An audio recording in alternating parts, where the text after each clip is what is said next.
তো বাসন্তী দাসের খবর আপনাদের দেখালাম।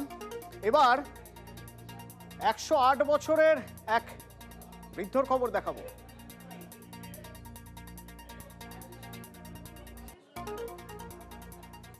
একবার ছবি দেখাই আপনাদের। এই বৃদ্ধা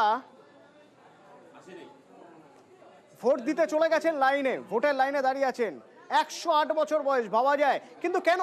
তার বাড়ি বাড়িতেও গিয়ে ভোট নেওয়ার ব্যবস্থা রয়েছে, কিন্তু না, ঠিক সময়ে তার বাড়িতে গিয়ে তার ভোটের ব্যবস্থা করার পরেও তিনি ভোট দিতে রাজি হননি। তিনি বলেছেন তিনি বুথে গিয়েই ভোট দেবেন।